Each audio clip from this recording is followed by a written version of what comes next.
Thank you. എല്ലാവർക്കും നമസ്കാരം. ആദ്യമേ ചാലിയാറിൻ്റെ തീരത്ത്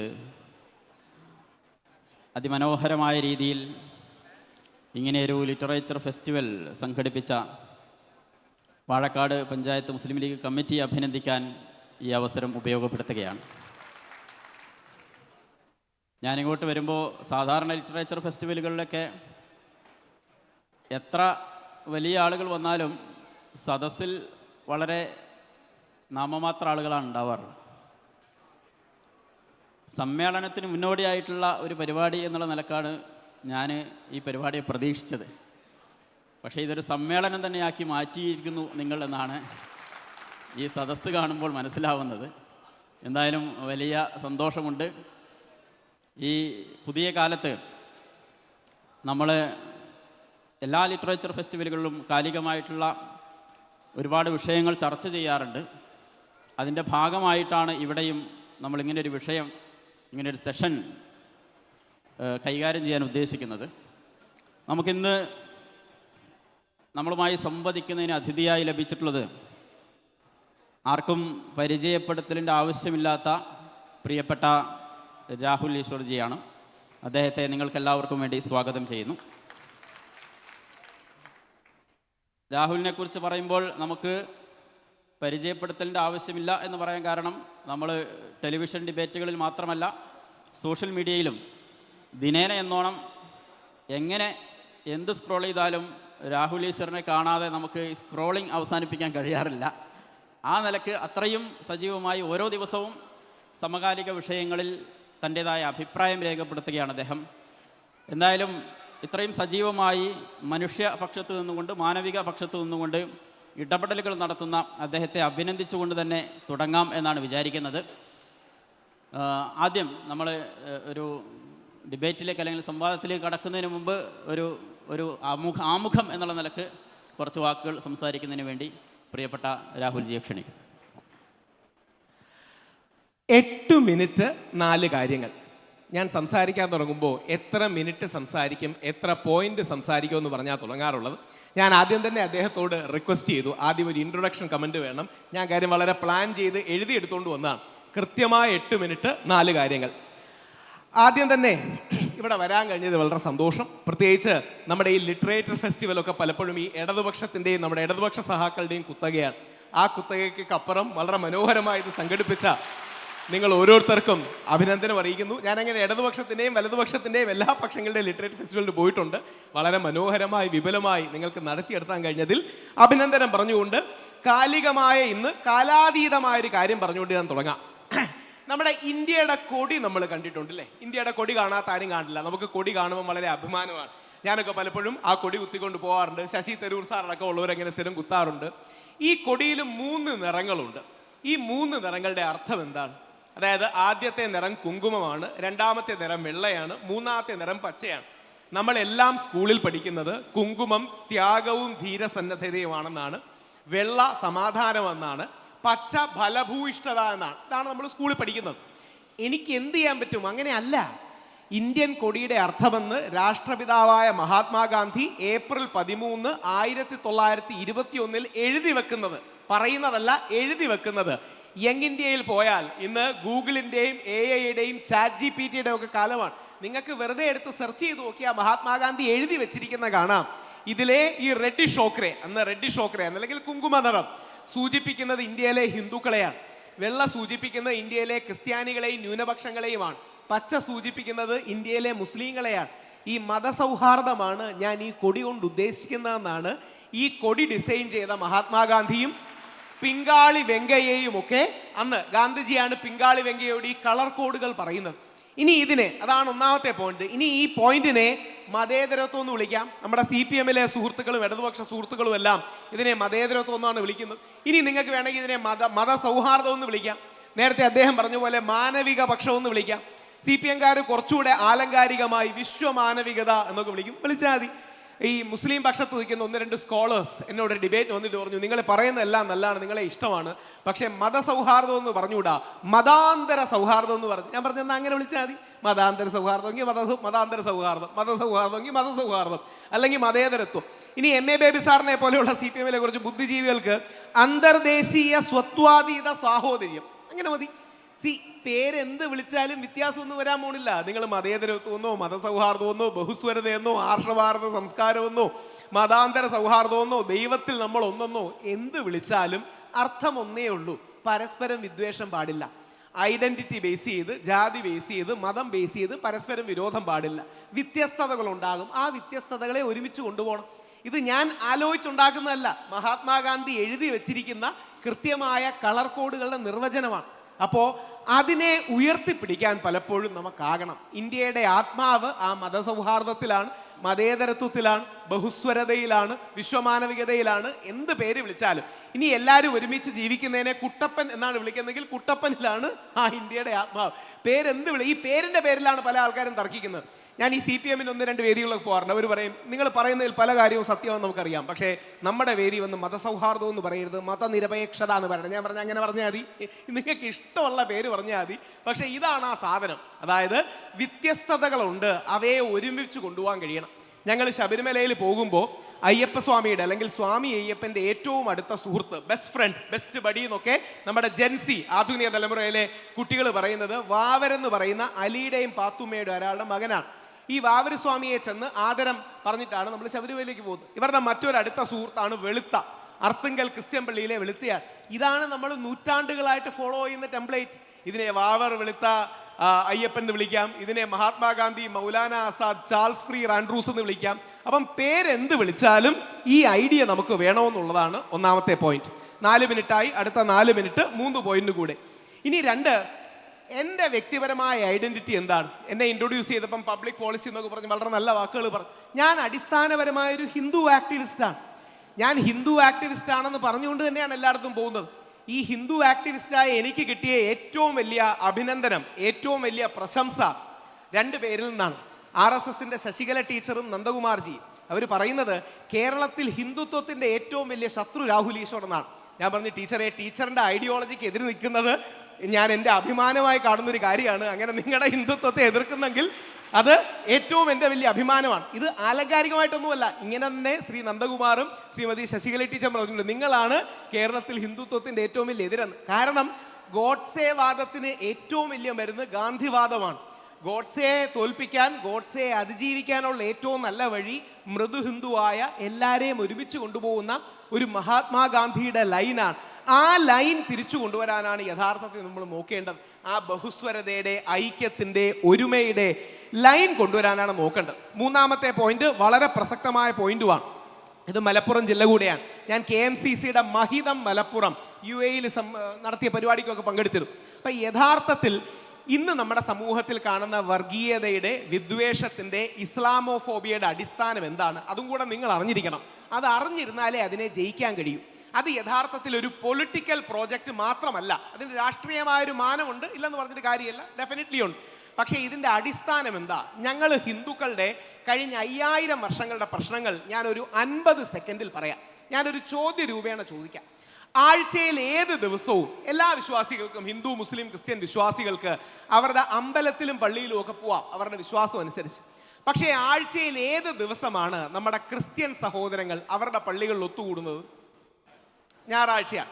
ആഴ്ചയിൽ ഏത് ദിവസമാണ് നമ്മുടെ മുസ്ലിം സഹോദരങ്ങൾ അവരുടെ പള്ളിയിൽ ഒത്തുകൂടുന്നത്? ആഴ്ചയിൽ ഏത് ദിവസമാണ് നിങ്ങളുടെ ഹിന്ദു സഹോദരങ്ങൾ ഞങ്ങളുടെ അമ്പലങ്ങളിൽ ഒത്തുകൂടുന്നത്, ഒരുമിച്ച് പ്രാർത്ഥിക്കുന്നത്, പ്രശ്നങ്ങൾ പരിഹരിക്കണമെന്ന് പറയുന്നത്, പരസ്പരം സഹായിക്കുന്നത്, ക്രിസ്ത്യൻ പള്ളിയിൽ ദശാംശവും മുസ്ലിം പള്ളികളിൽ സക്കാത്തും എന്നൊക്കെ പറയുന്നത് പോലെ പരസ്പരം യോജിപ്പിൻ്റെയോ ഐക്യത്തിൻ്റെയോ സ്പേസിന് പോകുന്നത്? ഞങ്ങൾക്കിങ്ങനെ ഒരു സ്പേസോ ഇടമോ ഇല്ല. അത് കാരണം ഞങ്ങളുടെ ഇടയിലെ തീവ്ര സ്വരക്കാർ, ഞങ്ങളുടെ ഇടയിലെ തീവ്ര ഹിന്ദുത്വവാദികൾ എപ്പോഴും ഒരു ശത്രുവിനെ വേണമെന്ന് പറയും.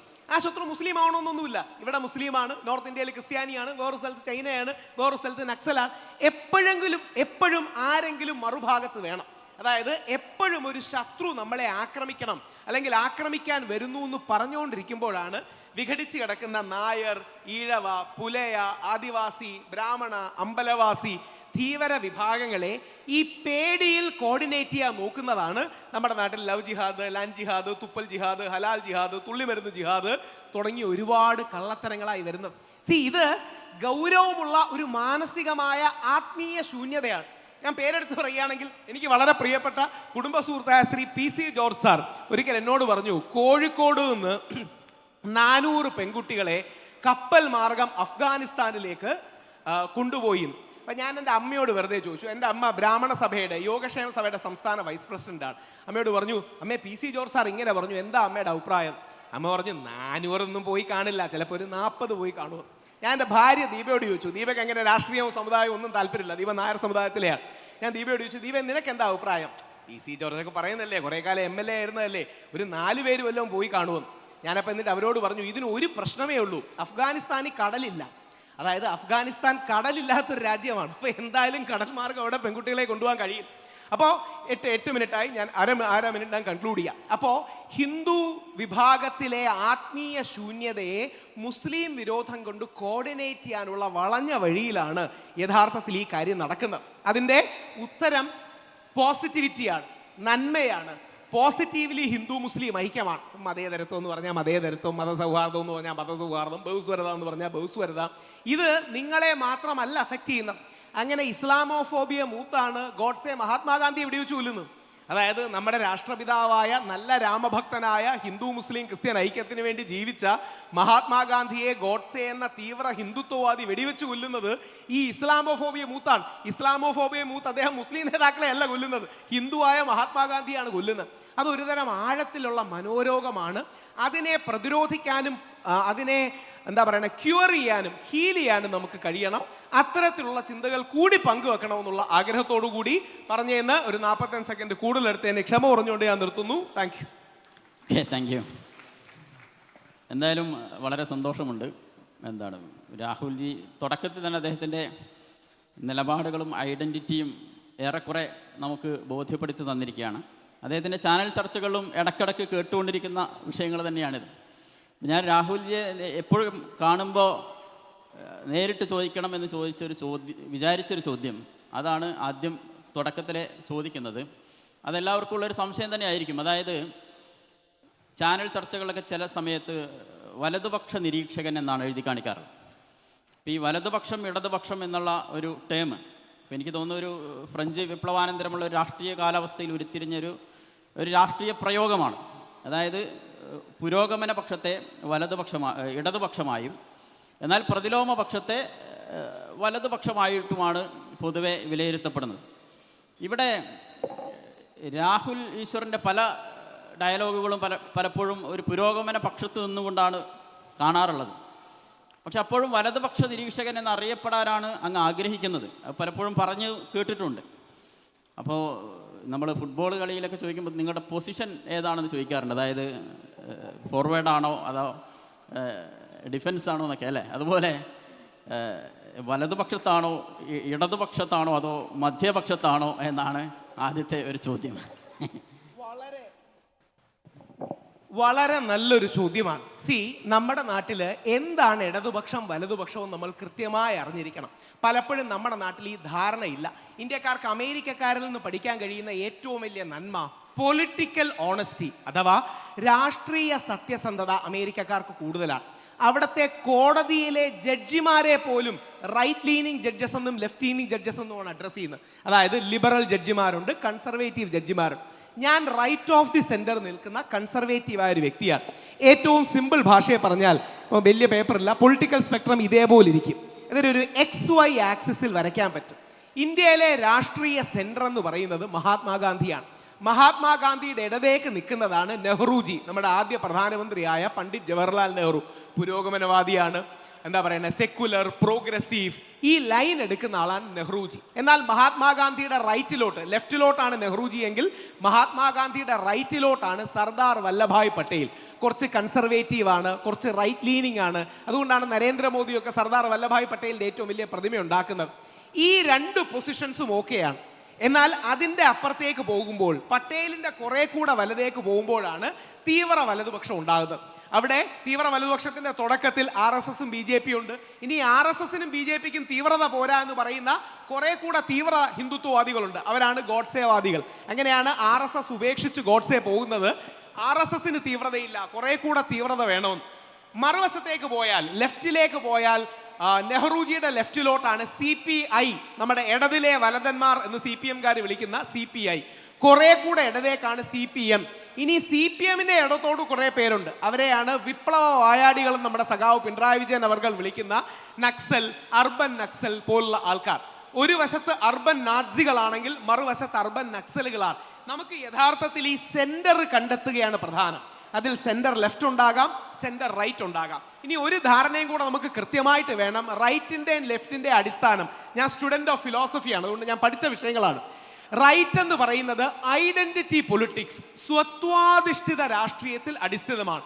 ലെഫ്റ്റ് എന്ന് പറയുന്നത് കൂടുതൽ ഇക്കണോമിക് പൊളിറ്റിക്സ്, സാമ്പത്തിക പൊളിറ്റിക്സ്, ഇതിൽ അടിസ്ഥാനപ്പെടുത്തിയിട്ടുള്ളതാണ്. ഈ റൈറ്റും ലെഫ്റ്റും ഇങ്ങനെ അറിഞ്ഞാലേ നമുക്കിതിലെ ബാലൻസ് കണ്ടെത്താൻ കഴിയൂ, അല്ലെങ്കിൽ നമുക്കിതിലെ മധ്യം, കൺസെൻസസ് കണ്ടെത്താൻ കഴിയും. അപ്പം ഞാൻ ഈ പല ചാനലിലും ചെല്ലുമ്പോൾ ആൾക്കാർ എന്നോട് പറയും, നിങ്ങളെ സാമൂഹ്യ നിരീക്ഷണം എഴുതാമെന്ന്. ഞാൻ പറയും വേണ്ട, എന്നെ വലതുപക്ഷ നിരീക്ഷണം തന്നെ എഴുതണോ? കാര്യം ഞാനൊരു ഹിന്ദു റൈറ്റ് വിങ് ആക്ടിവിസ്റ്റാണ്. അതിനർത്ഥം ഞാൻ ഗോഡ്സേവാദിയാണെന്നല്ല. നേരെ തിരിച്ച് ഗോഡ്സേമാരാണ് നമ്മുടെ നാടിൻ്റെ ഏറ്റവും വലിയ ശാപം. ഈ തീവ്ര ഹിന്ദുത്വവാദികളാണ്. ഇന്നലെയും കൂടെ നിങ്ങൾ ലിറ്ററേച്ചറെ കുറിച്ച് ഞാൻ കേട്ടോണ്ടിരിക്കുകയായിരുന്നു, നജ്മയുടെ ഒക്കെ പരിപാടി കേട്ടോണ്ടിരിക്കുകയായിരുന്നു. ഞങ്ങൾ ഒന്നപ്പോൾ സജുവിനോട് സംസാരിക്കുകയായിരുന്നു. ഈ ലിറ്ററേച്ചറിന്റെ അടക്കം ഇന്നലെ ഒരു സിനിമ വന്നിട്ടുണ്ട്, താജ്മഹാൾ യഥാർത്ഥത്തിൽ അമ്പലമായിരുന്നു, തേജോ മഹാലയായിരുന്നു. അങ്ങനെ ഒരു ക്ലെയിം ആർക്കുമില്ല. പക്ഷേ സ്പർദ്ധ ഉണ്ടാക്കാനും പ്രശ്നം ഉണ്ടാക്കാനും തീവ്ര ഹിന്ദുത്വവാദികൾ ഉണ്ടാക്കുന്ന കള്ളത്തരങ്ങളാണ്. നമ്മുടെ പ്രസിഡന്റ് ദ്രൗപദി മുർമു ശബരിമലയെ വന്നിട്ട് വാവരുടെ നടയിൽ, ഈ വാവർ എന്ന് പറയുന്ന ബാവരുടെ നടയിൽ പോയി വണങ്ങി, അയ്യപ്പനെ വണങ്ങിയാ പോയത്. പക്ഷേ വാവരില്ല, വാപുരനാണെന്ന് പറയുന്ന തീവ്ര ഹിന്ദുത്വവാദികളും ഗോഡ്സേവാദികളും ഉണ്ട്. അപ്പോൾ നമ്മുടെ നാട്ടിൽ ഈ പൊളിറ്റിക്കൽ ഓണസ്റ്റി ഉണ്ടാകാറില്ല. ലെഫ്റ്റ് പലപ്പോഴും എന്ത് പറയുന്നറിയാമോ? ബാക്കി എല്ലാവരും വർഗീയവാദികളാണ്, ഞങ്ങൾ ലെഫ്റ്റാണ്, സെക്കുലറും പ്രോഗ്രസീവും. ഈ റൈറ്റ് എന്ത് പറയുന്നറിയാമോ? നിങ്ങളെല്ലാം ആന്റി നാഷണൽസ് ആണ്, ദേശവിരുദ്ധരാണ്, ഞങ്ങൾ മാത്രമാണ് രാജ്യസ്നേഹികൾ. അങ്ങനെയല്ല. ഇതൊരു ഓണസ്റ്റി സെന്റർ ലെഫ്റ്റും സെന്റർ റൈറ്റും മനസ്സിലാക്കുകയാണെങ്കിൽ പെട്ടെന്ന് നമുക്ക് കണക്ട് ചെയ്യുന്ന ആൾക്കാരെ വെച്ച് പറയാം. നമ്മുടെ VD സതീശൻ ജി ഇതേപോലെ നെഹ്റുവിയൻ സെന്റർ ലെഫ്റ്റാണ്. VD സതീശൻ ജി, VT ബൽറാം, രാഹുൽ മാങ്കൂട്ടത്തിൽ, ഇവരെല്ലാം അങ്ങനെയാണ്. എന്നാൽ കുറെ കൂടെ റൈറ്റിലേക്ക് നിൽക്കുന്നതാണ് നമ്മുടെ രമേശ് ചെന്നിത്തലാജി, ശ്രീ ശശി തരൂർ ഒക്കെ അപ്പുറത്ത് സെന്റർ റൈറ്റിലോട്ട് നിൽക്കുന്നത്. ഞാൻ സെന്റർ റൈറ്റ് ലീനിങ് ആണ്, പക്ഷേ ഇത് ബാലൻസ് ചെയ്ത് മുമ്പോട്ട് കൊണ്ടുപോകണമെന്ന് ആഗ്രഹിക്കുന്ന വ്യക്തിയാണ്. മധ്യമപക്ഷം എന്ന് പറയാം. കുറച്ചുകൂടെ കറക്റ്റ് വാക്ക് സെന്റർ റൈറ്റ് എന്നാണ്. Centre right, centre left. അതായത് VD സതീശൻ ജി ഇടതുപക്ഷക്കാരനല്ല, മധ്യ ഇടതാണ്. കോൺഗ്രസ് തന്നെ മധ്യ ഇടതാണ് നിൽക്കുന്നത്. ഇതേപോലെ മധ്യ വലതുണ്ട്. ഞാനും രാഹുൽ മാങ്കോട്ടത്തിലും നമ്മുടെ മുസ്ലിം ലീഗിന്റെ ചരൽക്കുന്ന് ക്യാമ്പിലുണ്ടായിരുന്നു. ഞാനും രാഹുലും കൂടി അടിയായതാണ്. അടിയായെന്ന് പറഞ്ഞാൽ രാഹുൽ നെഹ്റുവിയനാണ്, ഞാൻ ഗാന്ധിയനാണ്. രാഹുൽ സെന്റർ ലെഫ്റ്റ് ആണ്, ഞാൻ സെന്റർ റൈറ്റ് ആണ്. പക്ഷേ എനിക്ക് ഒരു കാര്യത്തിൽ, പ്രത്യേകിച്ച് ലീഗിന്റെ പരിപാടി കൂടെ ആയതുകൊണ്ട് അത് ഞാൻ പറഞ്ഞിട്ട് പോകണമെന്ന് ഞാൻ വിചാരിച്ചു.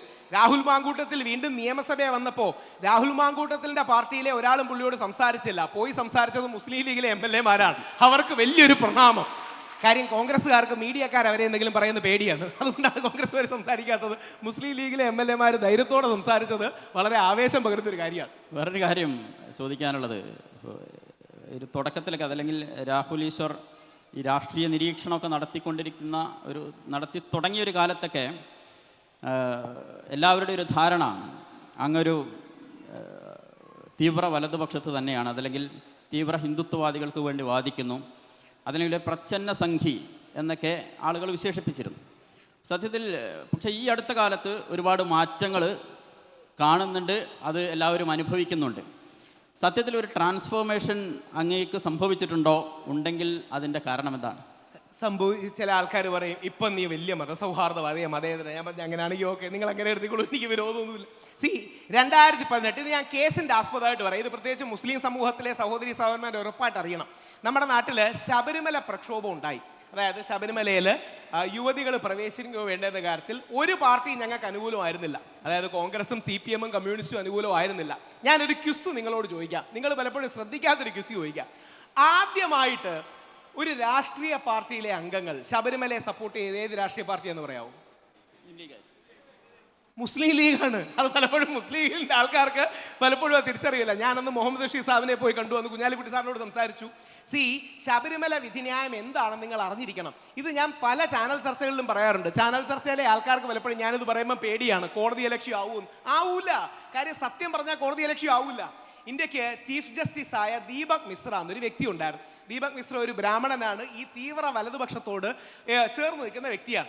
ദീപക് മിശ്രയുടെ കാലഘട്ടത്തിന്റെ അവസാനത്തിലേക്ക് ശബരിമല കേസ് പുള്ളിയുടെ അടുത്തേക്ക് വന്നു. പുള്ളി അപ്പോൾ ശബരിമലയിൽ ലക്ഷക്കണക്കിന് സ്ത്രീകൾ എല്ലാ വർഷവും കയറുന്നുണ്ട്. 1, 2, 3 അല്ല, ലക്ഷക്കണക്കിന് സ്ത്രീകൾ കയറുന്നു. ഈ പോരാട്ടത്തിൽ ആദ്യം ശബരിമലയിൽ നിന്ന് അറസ്റ്റ് ചെയ്യപ്പെടുന്ന എൻ്റെ മുത്തശ്ശി ദേവകി യന്ത്രജനമാണ്, രണ്ടാമത് എൻ്റെ അമ്മ മല്ലിക നമ്പൂതിരിയാണ്, മൂന്നാമത് ഞാനും പ്രയാർ ഗോപാലകൃഷ്ണൻ സാറെന്ന കോൺഗ്രസ് നേതാവുമാണ്. ശബരിമലയിൽ സ്ത്രീകൾക്ക് യാതൊരു വിലക്കുമില്ല. ശബരിമലയിൽ യുവതികൾക്ക് ഒരു പ്രായ നിയന്ത്രണമുണ്ട്.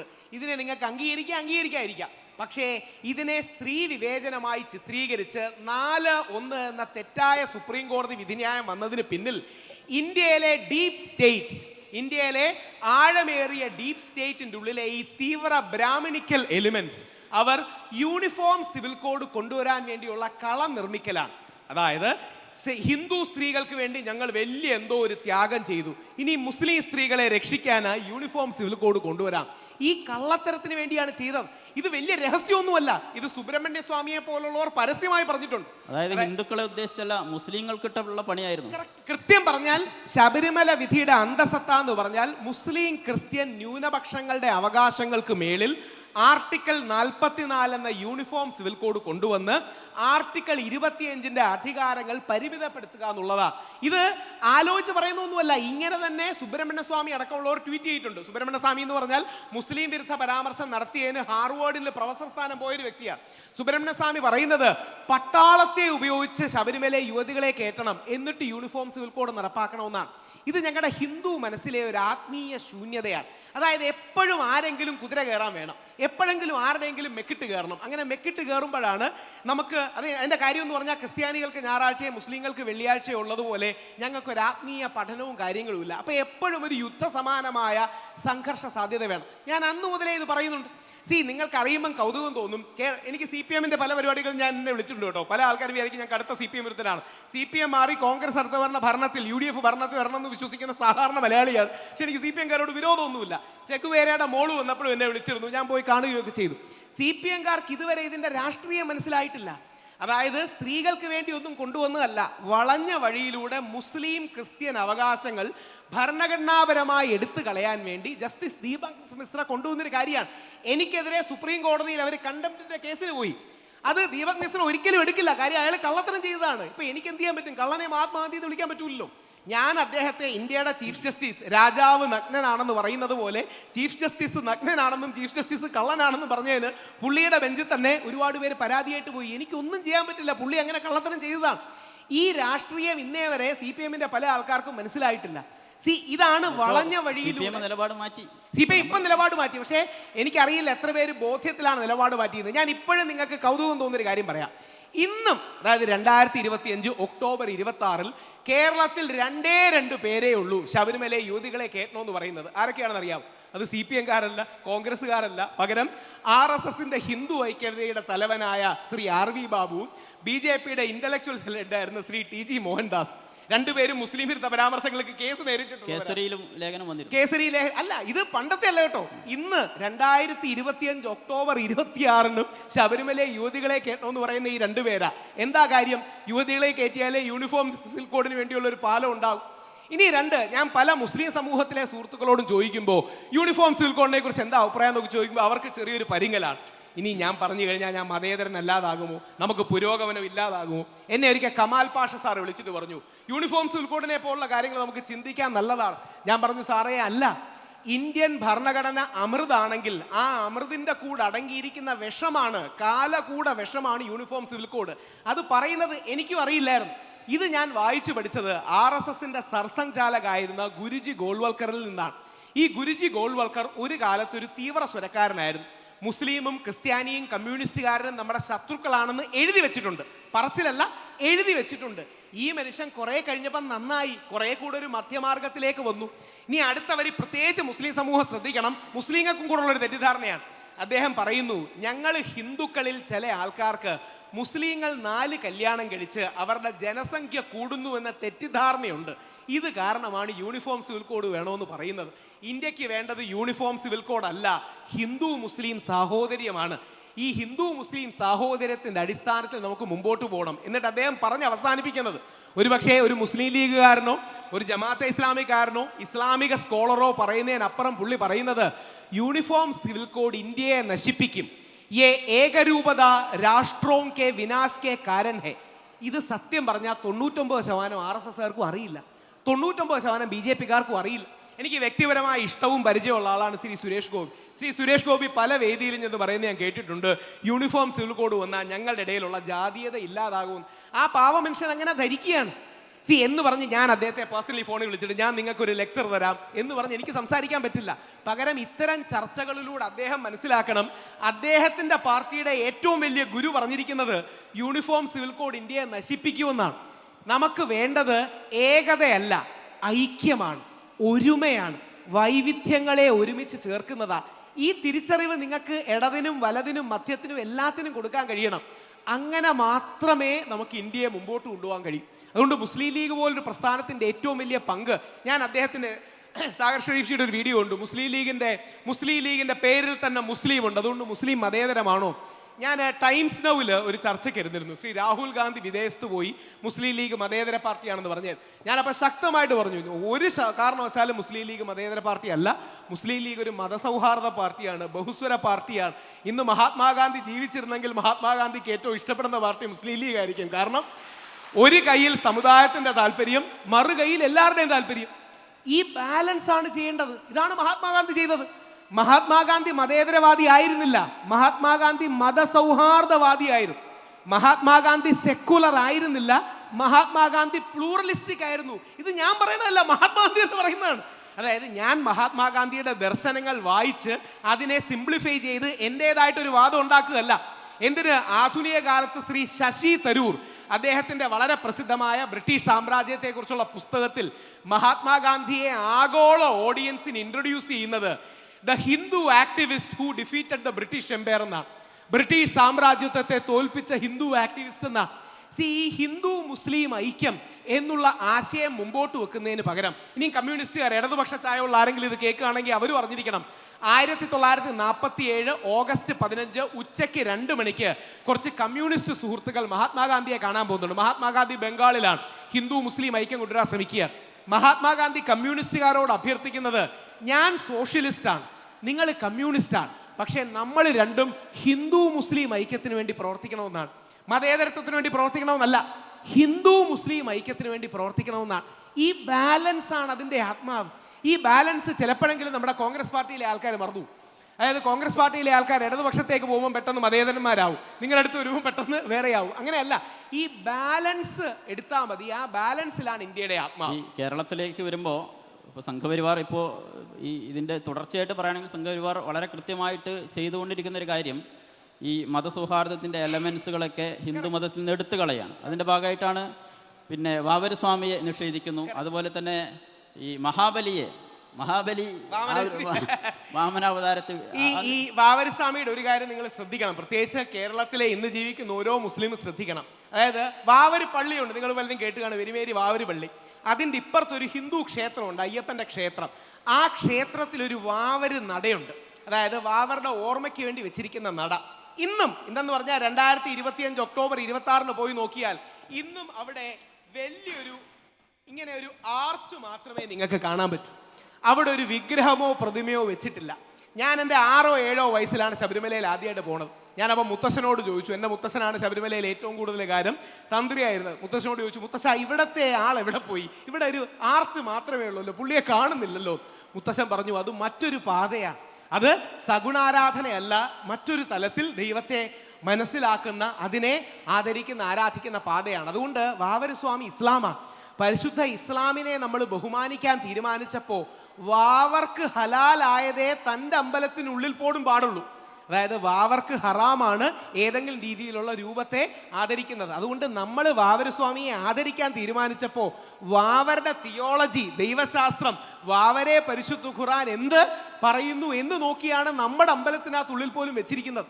ഇത് ഞാൻ പറഞ്ഞ് ഭംഗിവൽക്കരിക്കുന്നതല്ല. നിങ്ങൾക്ക് ഇന്ന് പോയാലും ഇവിടെ കാണാം വാവരുടെ ആർച്ച് മാത്രമേ കാണുകയുള്ളൂ. എന്ന് പറഞ്ഞാൽ നമ്മളുടെ മതസൗഹാർദ്ദം എന്ന് പറഞ്ഞാൽ ഫോട്ടോഷൂട്ട് അല്ല. അതായത് മതസൗഹാർദ്ദ ഫോട്ടോഷൂട്ടായിട്ട് കുരിശും തൊപ്പിയും മറ്റേ കൊന്തയും വെക്കുന്നതല്ല. പകരം നമ്മുടെ വിശ്വാസങ്ങളിൽ 1 ഇഞ്ച് വെള്ളം ചേർക്കാതെ, നമ്മുടെ ആദർശങ്ങളിലും പരിശുദ്ധ ഖുർആൻ, വിശുദ്ധ ബൈബിൾ, പവിത്രമായ ഭഗവത്ഗീത പറയുന്ന നിലപാടിൽ 1 ഇഞ്ച് പോലും മാറ്റാതെ, എന്നാൽ ബഹുസ്വരതയുടെ ഇടങ്ങൾ തേടാം, മതസൗഹാർദ്ദത്തിൻ്റെ ഇടങ്ങൾ തേടാം എന്നുള്ളതാണ്. ഇതൊരു ഫോട്ടോഷൂട്ടോ ഒപ്പിക്കലോ ഫേസ്ബുക്ക് പോസ്റ്റോ അല്ല. പകരം എൻ്റെ വിശ്വാസത്തിൽ ഞാൻ ഉറച്ചു നിന്ന്, ഇസ്ലാമിക വിശ്വാസത്തിൽ നിങ്ങൾ ഉറച്ചു നിന്ന്, ക്രിസ്ത്യൻ വിശ്വാസത്തിൽ അവർ ഉറച്ചു നിന്ന്, നമ്മുടെ ഇടയിൽ ഒരുമയുടെയും ഐക്യത്തിൻ്റെയും സാഹോദര്യത്തിൻ്റെയും ഇടപെടലുകൾ ഉണ്ടാകാം എന്ന തിരിച്ചറിവാണ് അത്.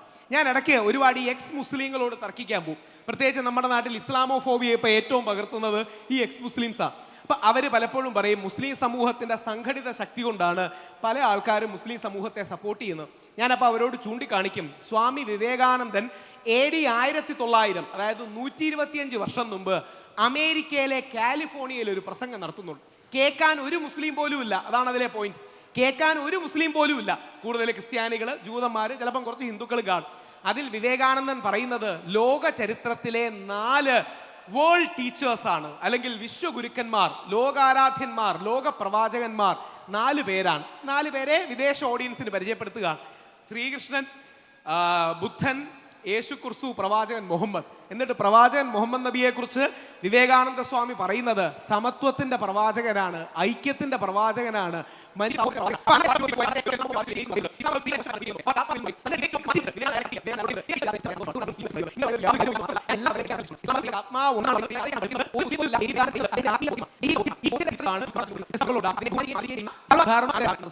അതേ തരത്തോന്നു ഇപ്പൊ നമ്മുടെ ശ്രീ പിണറായി വിജയൻ അദ്ദേഹത്തിന്റെ ലൈൻ ശ്രദ്ധിച്ചു കാണും. അയ്യപ്പനും വാവരും വെളുത്തെന്നൊക്കെ പറയുന്നുണ്ട്. വളരെ നല്ല കാര്യമാണ്.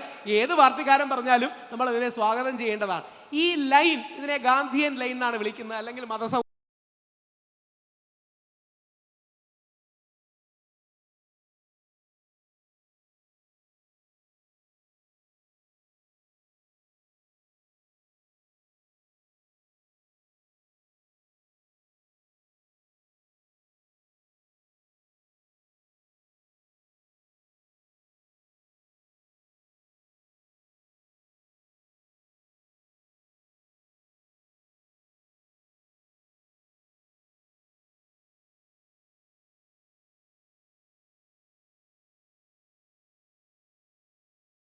സൗഹാർദ്ദ ലൈൻ വിളിക്കും. ഈ ലൈനാണ് പ്രധാനം. ഈ സംഘപരിവാർ ശ്രമിച്ചുകൊണ്ടിരിക്കുന്നത് ഹിന്ദു സമൂഹത്തെ വിദ്വേഷത്തിന്, അതായത് ഉത്തരേന്ത്യയിലൊക്കെ ശ്രമിച്ചുകൊണ്ടിരുന്ന അല്ലെങ്കിൽ ശ്രമിച്ച് വിജയിച്ച ആ ഒരു പാതയിലേക്ക് തന്നെ കേരളത്തിൽ ഹിന്ദു സമൂഹത്തിലൊക്കെ കൊണ്ടുപോകാനാണ്. അതിൻ്റെ ഭാഗമായിട്ടുള്ള ഒരു പ്രൊപ്പഗണ്ടകളാണ് കേരളത്തിൽ നടന്നുകൊണ്ടിരിക്കുന്നത്. എസ്പെഷ്യലി ഈ ക്രിസ്തീയ സമൂഹവും മുസ്ലിം സമൂഹവും ഒരു കാലത്ത് വളരെ സൗഹൃദത്തോടു കൂടി ജീവിച്ചിരുന്നൊരു മണ്ണാണിത്. പക്ഷേ ക്രിസ്തീയ സമൂഹത്തിലും ഈയിടെയായിട്ട് ഇസ്ലാമോഫോബിയ വളരെ വ്യാപകമായിട്ടുണ്ട്. ആഗോളമായ പരിപ്രേക്ഷ്യം അതിനകത്തുണ്ട് എങ്കിൽ കൂടി. പക്ഷേ ഈ ഒരു ഹിന്ദുത്വ വിദ്വേഷ രാഷ്ട്രീയത്തെ പ്രതിരോധിക്കാനുള്ള ഒരു മരുന്നായിട്ട് അങ്ങ് കാണുന്നത് എന്താ? ഒറ്റ പ്രതിരോധ മരുന്നേ ഉള്ളൂ. നിങ്ങൾ എല്ലാവരും സിനിമ കാണുന്ന ആൾക്കാരാണോ എന്നറിയില്ല. കേരളത്തിലും ഇന്ത്യയിലും ഇസ്ലാമോഫോബിയ നമുക്ക് പ്രതിരോധിക്കണമെങ്കിൽ നിങ്ങൾ ഉറപ്പായും കണ്ടിരിക്കേണ്ട ഒരു സിനിമ നമ്മുടെ മോഹൻലാലിൻ്റെ ഫാസിൽ ഡയറക്റ്റ് ചെയ്ത മണിച്ചിത്രത്താഴ് എന്ന സിനിമയാണ്. അതിലെ നാഗവല്ലിയാണ് യഥാർത്ഥത്തിൽ ഗോഡ്സെ. അതായത് ഇല്ലാത്ത പ്രശ്നങ്ങൾ, ഞാൻ ആലങ്കാരികമായി പറയല്ല, ഇല്ലാത്ത പ്രശ്നങ്ങളുടെ പേരിലാണ് ഇവർ ആവേശം കൊള്ളുന്നത്. ഇല്ലാത്ത പ്രശ്നങ്ങളുടെ പേരിൽ ആവേശം കൊണ്ട് അതൊരു മനോരോഗമാണ്. മനോരോഗത്തെ നമുക്ക് ചികിത്സിച്ച് ശരിയാക്കാൻ കഴിയും. ഇനി എനിക്ക് എല്ലാ BJP നേതാക്കളെയും പേഴ്സണലി അറിയാം. വ്യക്തിപരമായി ഞാൻ പറയുന്ന ഈ ടോപ്പിൽ നിൽക്കുന്ന ഒരു BJP നേതാവിനും ഒരു മുസ്ലിം വിരോധവും ഇല്ല. അതാണ് പ്രശ്നം. അതായത് ജെനുവിൻലി ഒരാൾക്ക് മുസ്ലിം വിരോധം ഉണ്ടെങ്കിൽ അയാളെ പറഞ്ഞ് നന്നാക്കാം.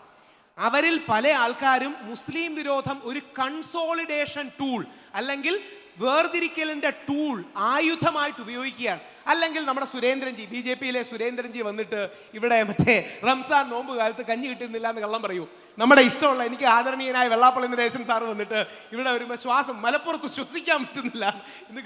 ഒന്ന് അവർക്കും അറിയാതെ കള്ളമാണ്, കേൾക്കുന്ന ഞങ്ങൾക്കും അറിയാൻ കള്ളമാണ്, തർക്കിക്കുന്ന മീഡിയക്കാർക്കും അറിയാൻ കള്ളമാണ്. ആ കള്ളം പറയുന്നതിൻ്റെ റീസൺ ആണ് നിങ്ങൾ അറിഞ്ഞിരിക്കേണ്ടത്. ആ റീസൺ എന്ന് പറഞ്ഞാൽ നായർ, ഈഴവ, നമ്പൂതിരി, അമ്പലവാസി, ആദിവാസി അടക്കം ഇങ്ങനെ വിഘടിച്ച് കിടക്കുകയാണ്. അവർക്കൊരു പൊതു ശത്രുവിനെ കൊടുത്ത് ഈ ശത്രു നമ്മളെ ഇല്ലാതാക്കാൻ വരുന്നു, നമ്മൾ ഒന്നിക്കണം എന്ന് പറയുന്ന ഐഡിയയിൽ ഒന്നിപ്പിക്കാൻ നോക്കുക. ഞാൻ വെള്ളാപ്പള്ളി സാറിന് പലതവണയായിട്ട് ഈ ചില പുസ്തകങ്ങളൊക്കെ കൊടുക്കുന്നുണ്ട്. ഇപ്പം ഞങ്ങളുടെ ഹിന്ദുക്കളുടെ ജെനുവിൻ പ്രശ്നങ്ങൾ ഞാനൊരു 30 സെക്കൻഡിലോ 1 മിനിറ്റിലോ പറയാം. കേരളത്തിൽ നമ്മൾ ഏകദേശം 50 മുതൽ 55% വരെയാണ് ഹിന്ദുക്കൾ, 27 മുതൽ 30% വരെയാണ് നമ്മുടെ മുസ്ലിം സഹോദരങ്ങൾ, 17 മുതൽ 19% വരെയാണ് നമ്മുടെ ക്രിസ്ത്യൻ സഹോദരങ്ങൾ. 82% ആത്മഹത്യകൾ നടക്കുന്നത് ഞങ്ങൾ ഹിന്ദുക്കളിലാണ്. ഇത് ഡോക്ടർ സിബി മാത്യൂസ് എന്ന് പറഞ്ഞ കേരളത്തിൻ്റെ DGP ആയിരുന്ന, വിവരാവകാശ കമ്മീഷണറായിരുന്ന വ്യക്തി മഹാത്മാഗാന്ധി യൂണിവേഴ്സിറ്റിയിൽ ഡോക്ടറേറ്റ് തീസീസിന് വേണ്ടി സമർപ്പിച്ച മലയാളി ഇങ്ങനെ മരിക്കണമോ എന്ന പുസ്തകത്തിൽ ഞാൻ കോട്ട് ചെയ്ത് പറയുന്നത്. 82% ആത്മഹത്യകൾ ഞങ്ങൾ ഹിന്ദുക്കളുടെ ഇടയിലാണ്. ഏകദേശം 83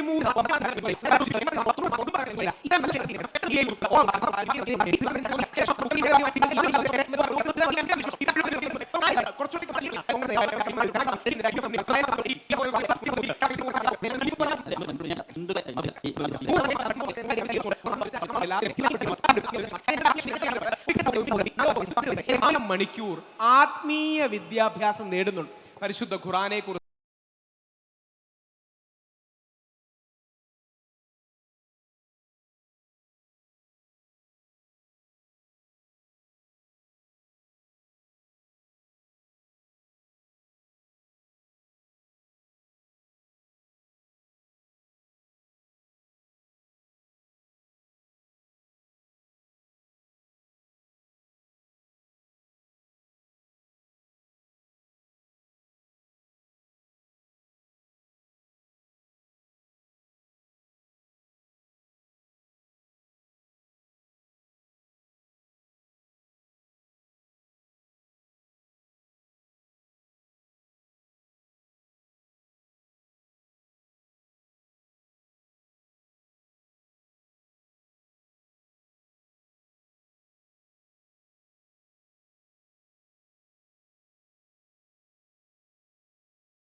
വിശുദ്ധ ബൈബിളിനെ കുറിച്ച്, പ്രവാചകൻ മുഹമ്മദ് നബി സല്ലല്ലാഹു അലൈഹി വസല്ലത്തെ കുറിച്ച്, ദൈവപുത്രനായ യേശു ക്രിസ്തുവിനെ കുറിച്ച് ഒക്കെ പഠിക്കുന്നുണ്ട്. പക്ഷേ ഞങ്ങൾ ഹിന്ദുക്കൾക്ക് അങ്ങനെ 5 മുതൽ 18 വയസ്സ് വരെ ഒരു ആത്മീയ അടിസ്ഥാനവും മറ്റും കിട്ടുന്നില്ല.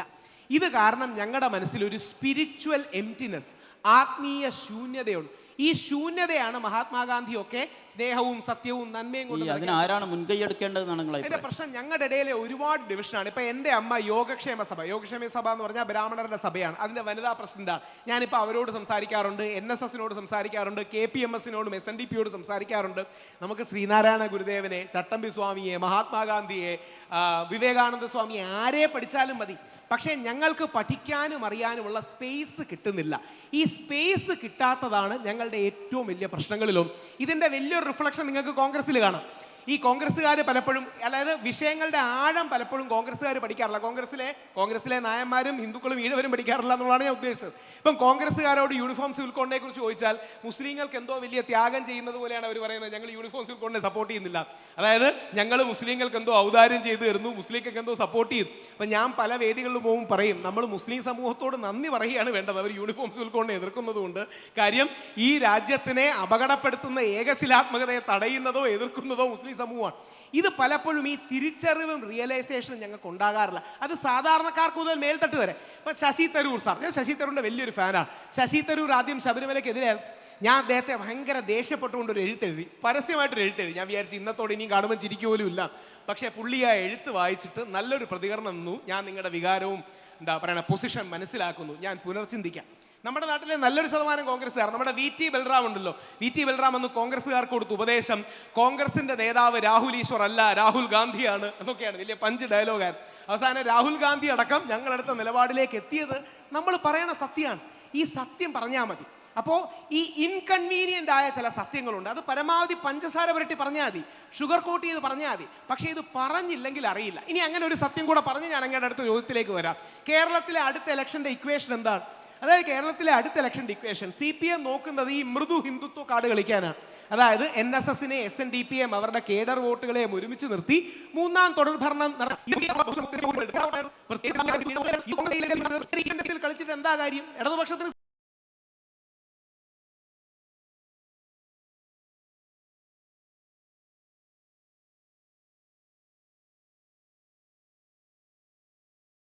CPM ഉണ്ടല്ലോ. കോൺഗ്രസ് അപ്പോൾ എല്ലാരെയും കൺസോൾഡേറ്റ് ചെയ്യുന്ന ഒരു ഗാന്ധിയൻ നിലപാട് തറയിലേക്ക് എത്തിയില്ലെങ്കിൽ ഈ നാട്ടിൽ അടുത്ത വെസ്റ്റ് ബംഗാളിനെ പോലെ അടുത്ത 15 വർഷം CPM തന്നെ ഭരിക്കും. ഇത് കോൺഗ്രസ് തിരിച്ചറിയുന്നില്ല, അല്ലെങ്കിൽ കോൺഗ്രസിലെ ചില ആൾക്കാർ തിരിച്ചറിയുന്നില്ല എന്നുള്ളതാണ് ഒരു പ്രശ്നം. ഈ ഇസ്ലാമോഫോബിയുടെ കാര്യം തന്നെ പറയുമ്പോൾ ഇപ്പോൾ നേരത്തെ പറഞ്ഞു താജ്മഹലിൻ്റെ വിഷയം. അതായത് ഞാനിപ്പോൾ 2 ആഴ്ച മുമ്പാണ് താജ്മഹൽ സന്ദർശിച്ചത്, അതായത് ആഗ്രയിൽ ഒരു പരിപാടിക്ക് പോയപ്പോൾ. അപ്പോൾ തന്നെ ഞങ്ങളിങ്ങനെ തമാശക്ക് പറഞ്ഞു ഇനി വരുമ്പോൾ ഇത് കാണാൻ കഴിയുമെന്നൊക്കെ. അതായത് ഇപ്പോൾ സിനിമയുടെ ട്രെയിലർ ഞാൻ കണ്ടിരുന്നു. അതായത് അതെ അതെ, സിനിമയുടെ ട്രെയിലറിൽ ഒരു കഥാപാത്രം പറയുന്നുണ്ട് പരേഷ് റാവൽ, BJP MP ആയിരുന്നു. അഹമ്മദാബാദിലെ പഴയ BJP MP. Taj Mahal is not a symbolic of love, symbol of genocide. വളരെ കൃത്യമായിട്ടുള്ള ഒരു അജണ്ട. നിങ്ങൾ അതിന് മനസ്സിലാക്കേണ്ട ഒരു കാര്യം കൂടി, മോദി ഗവൺമെന്റ് വന്നതിന് ശേഷം മഹേഷ് ശർമ്മ എന്ന് പറയുന്ന സാംസ്കാരിക വകുപ്പ് BJPയുടെ നരേന്ദ്രമോദിയുടെ മന്ത്രി താജ്മഹൽ ഹിന്ദു ക്ഷേത്രമല്ല എന്നും അങ്ങനെ യാതൊരു തെളിവുമില്ല എന്ന് ലോകസഭയിൽ സ്റ്റേറ്റ്മെന്റ് വരെ കൊടുത്തിട്ടുണ്ട്. ഇതിന്റെ എന്താ ഇവർ ഈ തീവ്ര ഹിന്ദുത്വവാദികളുടെ പ്രത്യേകത എന്ന് പറഞ്ഞാൽ അവരുടെ ജീവിതത്തിൽ വല്ലാത്തൊരു ശൂന്യതയാണുള്ളത്. അതായത് പരസ്പരം സപ്പോർട്ട് ചെയ്യാൻ ആൾക്കാരില്ല, അല്ലെങ്കിൽ വേണ്ട രീതിയിൽ ഐക്യമില്ല. അപ്പോൾ ഒരു ശത്രുവിനെ നിർമ്മിക്കാൻ വളരെ ബൊംബാസ്റ്റിക് ആയ ഒരു കഥ വേണം. ഒരു ശത്രുവിനെ നിർമ്മിക്കാൻ വലിയ പഞ്ചുള്ള കഥ വേണം. ഗോഡ്സെ അങ്ങനെ ജെനുവിൻലി വിശ്വസിച്ചിരുന്നത് മഹാത്മാഗാന്ധി പാകിസ്ഥാന്റെ രാഷ്ട്രപിതാവാണെന്നാണ്. അതായത് ഗോഡ്സെ വിശ്വസിച്ചിരുന്നത് മഹാത്മാഗാന്ധിയെ ഞാൻ കൊന്നു കഴിഞ്ഞാൽ ആൾക്കാരെന്നെ തോളിലേറ്റി ആനന്ദ നൃത്തം ചവിട്ടുമെന്നാണ് ഗോഡ്സെ വിശ്വസിച്ചിരുന്നത്. ഇതിന്റെ പ്രശ്നം അതൊരു ലൈനാണ്, അതൊരു മനോരോഗമാണ്. അതിനെ ചികിത്സിക്കാനേ പറ്റുള്ളൂ, അതിനെ പറഞ്ഞു തിരുത്താനേ പറ്റുള്ളൂ. സ്നേഹത്തോടെ പറഞ്ഞ് അതങ്ങനെ അല്ലെന്നും ഇതൊരുതരം ഭ്രാന്താണെന്നും ഈ ഭ്രാന്ത് കൊണ്ട് യാതൊരു കാര്യവുമില്ലെന്നും ആ തിരിച്ചറിവിലേക്ക് അവരെ കൊണ്ടുവരണം. ഇടയ്ക്ക് ശശികല ടീച്ചർ ഒരു പോസ്റ്റ്, എനിക്ക് ശശികല ടീച്ചറുടെ വ്യക്തിപരമായ ഒരു വിരോധമല്ല കേട്ടോ, ആശയപരമായ യോജിപ്പില്ലെന്നേ ഉള്ളൂ. ശശികല ടീച്ചർ പറയുന്നുണ്ട് മഹാത്മാഗാന്ധിയെ ബ്രിട്ടീഷുകാർ ഇറക്കിയതാണ്, അവരുടെ ഒരു പോസ്റ്റാണ്. ശരിക്കും കൊന്ന ഗോഡ്സെക്ക് പോലും അഭിപ്രായമില്ലായിരുന്നു. അതായത് മഹാത്മാഗാന്ധിയെ നെഞ്ചിലേക്ക് വെടിവെച്ച് വന്ന ഗോഡ്സെക്ക് പോലും മഹാത്മാഗാന്ധി ബ്രിട്ടീഷുകാർ ഇറക്കിയതാണെന്ന് അഭിപ്രായം. ശശികല ടീച്ചർ നമ്മുടെ അഭിലാഷ് റിപ്പോർട്ടറിലുണ്ടായിരുന്നപ്പോൾ അഭിലാഷിനോട് ഒരു ഇൻ്റർവ്യൂ കൊടുത്തത് വൈറലായിട്ടുണ്ടായിരുന്നു. അതിൽ ശശികല ടീച്ചർ മഹാത്മാഗാന്ധി അഴിമതിക്കാരനാണ്, ഖിലാഫത്തിൻ്റെ സമ്പത്ത് ഉപയോഗിച്ചാണ് ഇവിടെ 1921 കലാപം നടത്തിയെന്ന് വരെ പറയുന്നു. യഥാർത്ഥത്തിൽ കൊന്ന ഗോഡ്സെക്ക് പോലും അങ്ങ് ഒരു കാഴ്ചപ്പാടില്ല, RSSന്റെ നേതാക്കൾക്കോ നരേന്ദ്രമോദിക്കോ ആ കാഴ്ചപ്പാടില്ല. കാണിക്കാനാണെങ്കിലും ഇടയ്ക്കിടയ്ക്ക് ഗാന്ധി ഭക്തി കാണിക്കാറുണ്ട്. അപ്പോൾ ഇതൊരു ലൈനാണ്. ഇവരെ പറഞ്ഞു തിരുത്താതെ വേറെ വഴിയില്ല. ഇവരെ പറഞ്ഞു തിരുത്താതെ നിങ്ങൾ വിശ്വസിക്കുന്നത് വിഡ്ഢിത്തരമാണെന്ന് പറയാതെ ഹിന്ദുത്വവാദികളെ തിരുത്താമെന്ന് വിചാരിക്കാം. ഇപ്പോൾ വേറൊരു വിഷയം, ഇപ്പോൾ നേരത്തെ തന്നെ പറഞ്ഞപ്പോൾ ആരിഫ് ഹുസൈനൊക്കെ ആയിട്ട് അങ്ങ് ഡിബേറ്റ് നടത്തിയതാണ്. അതായത് ഇപ്പോൾ ഈ എസൻസ് ഗ്ലോബൽ, അതുപോലെ തന്നെ നാസ്തിക മോർച്ച എന്നാണ് ഇപ്പോൾ നമ്മൾ അവരെ വിശേഷിപ്പിക്കുന്നത്. അതായത് ഈ നാസ്തികർ, അതായത് നിരീശ്വരവാദികളാണ് ഞങ്ങൾ, യുക്തിവാദികളാണ് എന്നൊക്കെ പറയുന്ന ആളുകൾ ഈ ഇസ്ലാമോഫോബിയുടെ കോടാലിക്കൈകളായിട്ട് മാറിയിരിക്കുകയാണ്. ഇവരെ എങ്ങനെയാണ് നമ്മൾ 2-3 കാര്യങ്ങളാണ്, വേറെ എന്താ വഴി? അതായത് 1944 ഗാന്ധിജിയെ കൊല്ലാൻ ഗോഡ്സെ വരുന്നുണ്ട്. ഗോഡ്സെ 4-5 പ്രാവശ്യം ശ്രമിക്കുന്നുണ്ട് മഹാത്മാഗാന്ധിയെ കൊല്ലാൻ. 1944 ഗോഡ്സെ ഗാന്ധിജിയെ കൊല്ലാൻ ഒരു കത്തിയുമായി വരുമ്പോൾ ആൾക്കാർ പിടിച്ചു മാറ്റുക. അപ്പോൾ ഇവരെല്ലാം കൂടെ പോലീസിൽ ഏൽപ്പിക്കാൻ തുടങ്ങുമ്പോൾ ഗാന്ധിജി ഗോഡ്സെയോട് അങ്ങോട്ട് പറയുകയാണ്, നിനക്ക് എന്നോട് എന്തോ വിരോധം ഉള്ളതുകൊണ്ടാണല്ലോ നീ എന്നെ കൊല്ലാൻ വന്നത്. അല്ല, നമ്മൾ തമ്മിൽ വ്യക്തിപരമായ വിരോധമൊന്നുമില്ലല്ലോ, നിനക്ക് എന്നോട് എന്തോ ഒരു വിരോധമുണ്ട്, അതുകൊണ്ടല്ലേ കൊല്ലാൻ വന്നത്. നീ എൻ്റെ കൂടെ 8 ദിവസം വന്ന് സേവാഗ്രാം ആശ്രമത്തിൽ താമസിക്കുക, നമുക്ക് സംസാരിച്ച് അഭിപ്രായ ദിവസം ഉണ്ടെങ്കിൽ മാറ്റാം. ഇതല്ലാതെ വേറൊരു വഴിയില്ല. അതായത് ഈ ആൾക്കാർക്ക് വളരെ ജെനുവിനായി, ചില ആൾക്കാർ മോട്ടിവേറ്റഡ് ആണ്, ഇല്ലെന്ന് പറയുന്നില്ല, ചില വിമർശനമല്ല, അത് അധിക്ഷേപമാണ്. വിമർശനമല്ല, അധിക്ഷേപമാണ്, മോശമാണ്. ഞാനും പുള്ളിയും കൂടെ, എനിക്ക് ഇവിടെ പറയാൻ പോലും താല്പര്യമില്ല, വിശുദ്ധ പുസ്തകങ്ങളെ കുറിച്ച് നെഗറ്റീവായിട്ട് പറയുന്ന ഒരു ചാനൽ ചർച്ച ചെയ്ത് ഞാനും പുള്ളിയും കൂടെ ഒരു ന്യൂസ് 18 ചർച്ചയിലാണ്, വളരെ ഫൈറ്റ് ചെയ്യുന്നുണ്ട്. കാര്യം നമ്മൾ ചെറിയ പ്രായം മുതൽ പരിശുദ്ധ ബൈബിളെന്നും വിശുദ്ധ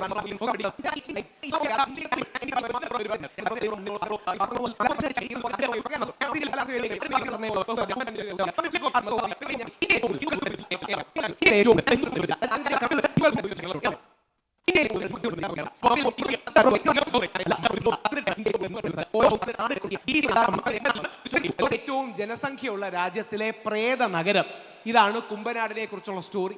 അവിടെ സ്കൂളുകൾ അടച്ചു പോവുകയാണ്, ഹോസ്പിറ്റൽ അടച്ചു പോവുകയാണ്, കോളേജ് അടച്ചു പോവുകയാണ്, ബാങ്ക് അടച്ചു പോവുകയാണ്. ജനസംഖ്യാ ഉൾസ്ഫോടനം നടന്നുകൊണ്ടിരിക്കുകയാണ്. കേരളത്തിലെ ചില മുസ്ലിങ്ങൾക്ക് പോലും ഉള്ള തെറ്റിദ്ധാരണയാണ്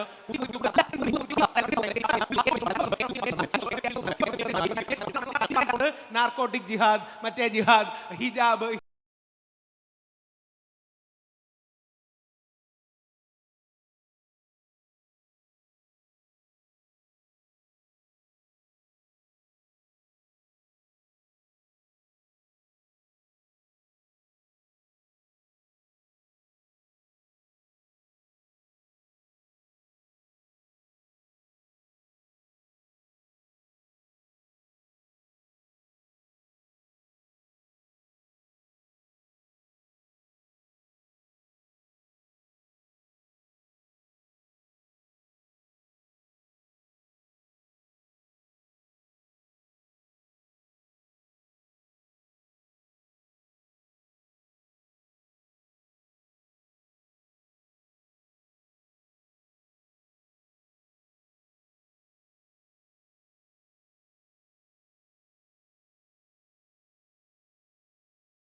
ഇങ്ങനെ പല വിഷയങ്ങളിൽ വരുന്ന ഇതാണ് ഉള്ളിൽ കിടക്കുന്നത്. ഈ നമ്മൾ ഉള്ളിൽ ഇഷ്ടം ദഹിക്കാത്ത ആഹാരം കിടന്നാൽ ഛർദ്ദിക്കുമെന്ന് പറയുന്നത് പോലെ ഇതാണ് ഉള്ളിൽ കിടക്കുന്നത്. ഞാൻ പല ക്രിസ്ത്യൻ പരിപാടിക്കും പോകാറുണ്ട്. ക്രിസ്ത്യൻ പരിപാടികൾക്ക് പോയി ഞാൻ പറയും, ദൈവത്തെ ഓർത്ത് കരുതുക, നമ്മൾ ക്രിസ്ത്യാനികളുടെ ജനസംഖ്യയാണ് കുറവ്. അതിനൊരു കണക്കുണ്ട്. ഈ കണക്ക് നിങ്ങൾ അറിഞ്ഞിരിക്കണം. അതായത് ഒരു അമ്മയുടെ, ഒരു ഉമ്മയുടെ, ഒരു അമ്മച്ചിയുടെ വയറ്റിൽ 2.1 കുട്ടികൾ മിനിമം ഉണ്ടാകണം. ഇതിനെ റീപ്ലേസ്മെന്റ് ലെവൽ ഫെർട്ടിലിറ്റി റേറ്റ് എന്നാണ് പറയുന്നത്. അതായത് ഒരു കുടുംബത്തിൽ ഏറ്റവും മിനിമം 2 മുതൽ 3 കുട്ടികൾ വരെ വേണം ആ സമൂഹം നിലനിൽക്കാൻ. നമ്മുടെ നാട്ടിലെ മുസ്ലിങ്ങൾക്ക് അത് 2.5 ആണ്, നോർമലാണ്, ഓക്കെ ആണ്. എല്ലാ വർഷവും ഗവൺമെന്റ് കണക്കെടുക്കുന്ന സാധനമല്ലേ ഇത്. ക്രിസ്ത്യാനികൾക്ക് അത് 1.6 ആണ്, ഞങ്ങൾ ഹിന്ദുക്കൾക്ക് അത് 1.3 ആണ്. കണക്കുകൾ വ്യാപകമായി അവൈലബിൾ ആണെങ്കിലും ഞങ്ങൾ സവർണ ഹിന്ദുക്കൾക്ക് അത് 1.10 ആണ്. ഇതാണ് യഥാർത്ഥത്തിൽ പ്രശ്നം. മുസ്ലിങ്ങൾ കൂടുന്നതല്ല, ഹിന്ദുക്കൾ കുറയുന്നതാണ്. മുസ്ലിങ്ങൾ കൂടുന്നതല്ല, ക്രിസ്ത്യാനികൾ കുറയുന്നതാണ്. ഇത് നമുക്ക് അവരെ പറഞ്ഞു ബോധ്യപ്പെടുത്തിയില്ലെങ്കിൽ, നമ്മുടെ കുടുംബ സംവിധാനം നിലനിർത്തിയില്ലെങ്കിൽ വീണ്ടും വീണ്ടും ഇല്ലാത്ത കാര്യത്തിന്റെ പേരിൽ വർഗീയത ഉണ്ടാക്കും. അതായത് മനസ്സിൽ ഇത് കിടന്നിട്ട് വേറൊരു കാര്യം അത് നേരിട്ട് പറയാൻ പറ്റാത്തത് കൊണ്ട് ഞാനിത് ആലങ്കാരികമായിട്ടൊന്നും പറയുന്നല്ലോ കേട്ടോ. RSSന്റെ 1-2 മുതിർന്ന നേതാക്കളോട് ഞാൻ ഈ വിഷയം സംസാരിച്ചു. അപ്പോൾ അവരെന്നോട് പറയുകയാണ്, നിങ്ങൾ പറയണ കാര്യം ശരിയാണ്. ഞാൻ പറഞ്ഞു, രാഹുൽ ഈശ്വർ മാത്രമാണ് എല്ലാ സ്ഥലങ്ങളിലും പോയി പറയുന്നത്, നിങ്ങൾ എന്താ പറയാത്തത്? അപ്പോൾ അവർ പറയുകയാണ്, ഞങ്ങളിത് പറഞ്ഞാൽ എന്നാൽ നിനക്കൊക്കെ കെട്ടി കുട്ടികൾ ഉണ്ടാക്കി കൂടെയിടാന്ന് പറഞ്ഞ് ആൾക്കാർ നമ്മളെ ഫേസ്ബുക്കിലും മറ്റും ട്രോൾ ചെയ്യും, ആൾക്കാർ ലൈംഗികപരമായി കളിയാക്കും. അതുകൊണ്ട് ഞങ്ങൾക്കിത് പറയാൻ മടിയാണ്, നിങ്ങൾ തന്നെ പറഞ്ഞോളാം. പ്രശ്നമെന്ന് പറഞ്ഞാൽ ഹിന്ദു ജനസംഖ്യ 2.1 എന്ന് പറയുന്ന ഒരമ്മയുടെ വയറ്റിൽ ജനിക്കുന്ന റേറ്റിൽ നിന്ന് 1.2 ആയി, പകുതിയായി കുറഞ്ഞു. ക്രിസ്ത്യൻ ജനസംഖ്യ 1.6 ആയി. ഇതാണ് പ്രശ്നം. ഇത് മുസ്ലിം ജനസംഖ്യയ്ക്ക് ഒരു പ്രശ്നവുമില്ല. മലപ്പുറം നോർമലും ഓക്കെയും ഹെൽത്തിയുമാണ്. പത്തനംതിട്ടയ്ക്കാണ് പ്രശ്നം, കുമ്പനാട്ടാണ് പ്രശ്നം. ഇത് ഇവർ തിരിച്ചറിയുന്നില്ല. എന്നിട്ട് അടുത്തതാണ് ഏറ്റവും വലിയ തള്ള്, പെറ്റ തള്ള സഹിക്കാത്ത തള്ള്. വന്നിട്ട് പറയും, മതേതരത്വത്തിന് വേണ്ടിയാണ് ഞങ്ങൾ ഇതൊക്കെ പറയുന്നത്, ഈ കുട്ടിയെ ഈ ഹിജാബ് ധരിക്കാൻ സമ്മതിക്കാത്തത് മതേതരത്വത്തിന് വേണ്ടിയാണെന്നൊക്കെ പറഞ്ഞോളെ. ഈ കള്ളത്തരമാണ് നമ്മുടെ പ്രശ്നം. അതായത് ഉള്ളിലെ ഇസ്ലാമോഫോബിയയും മുസ്ലിം വിരോധം വെച്ചിട്ട് വെളിയിൽ പറയുമ്പോൾ അതെല്ലാം മതേതരത്വത്തിന് വേണ്ടിയാണെന്ന് പറയുന്ന ഈ കള്ളത്തരമാണ് നമ്മുടെ നാട്ടിൽ ഇപ്പം നടന്നുകൊണ്ടിരിക്കുന്നത്. ഫോബിയയുടെ കാര്യം പറയുമ്പോൾ ഇപ്പോൾ നേരത്തെ പറഞ്ഞു വെള്ളാപ്പള്ളി, അതായത് ഇപ്പോൾ കേരളത്തിൽ ഇപ്പോൾ CPM പ്രയോഗിച്ചുകൊണ്ടിരിക്കുന്ന രാഷ്ട്രീയമുണ്ട്. വെള്ളാപ്പള്ളിയെ ഉപയോഗിച്ചുകൊണ്ട്, അതല്ലെങ്കിൽ ഒരു ഇസ്ലാമോഫോബിയ എന്നാണ് നമ്മളിതുവരെ പറഞ്ഞുകൊണ്ടിരുന്നത്. പക്ഷേ ഇപ്പോൾ ഈ ഭരണമാറ്റത്തിൻ്റെ ഒരു ശബ്ദം കേട്ടു തുടങ്ങിയ സമയത്ത് ഒരു മുസ്ലിം ലീഗ് ഫോബിയ ഉണ്ടാക്കിയെടുക്കാനുള്ള ഒരു ശ്രമം നടക്കുന്നുണ്ട്. ഇപ്പോൾ MSFനെ വർഗീയ പാർട്ടിയായിട്ട് ചിത്രീകരിക്കുന്നു, അല്ലെങ്കിൽ മുസ്ലിം ലീഗിനെ കുറച്ച് മുമ്പ് അങ്ങനെ ആയിരുന്നില്ല. അതായത് ഒരു കാര്യം കൂടെ പറഞ്ഞോട്ടെ. വെള്ളാപ്പള്ളി നരേശൻ സാർ, അതായത് നല്ല CPM-ലെ ഒരുപാട് സുഹൃത്തുക്കളുണ്ട്, അവരൊക്കെ പറഞ്ഞു വെള്ളാപ്പള്ളി പറഞ്ഞതൊട്ട് ശരിയായില്ല. വെള്ളാപ്പള്ളി സാർ ഇവിടെ വന്നിട്ട് മുസ്ലിം സമൂഹത്തിന് ശ്വസിക്കാൻ പറ്റില്ല എന്നൊക്കെ മുഖ്യമന്ത്രി വെള്ളാപ്പള്ളി സാർ പോലും കരുതാത്തൊരു ന്യായീകരണം പറഞ്ഞു. അവർ മുസ്ലിം ലീഗിനെ പറഞ്ഞത് നിങ്ങൾ വായിച്ചതാണെന്നൊക്കെ. അതിന്റെ പ്രശ്നം CPM-ന് ഈഴവ നായർ വോട്ടുകൾ കൺസോൾട്ടേറ്റ് ചെയ്യാതെ നിൽക്കാൻ പറ്റൂ. കേരളത്തിലെ ഏറ്റവും വലിയൊരു വർഗീയ പാർട്ടിയായിട്ട് CPM-നെ കാണേണ്ടി വരും. CPM-ന് അവിടെ അടുത്തൊരു പ്രശ്നമുണ്ട്. CPM-ന് ജെനുവിൻ വർഗീയതയൊന്നുമല്ല, അടുത്ത തവണ ജയിക്കാനുള്ള വർഗീയത മാത്രമേ ഉള്ളൂ.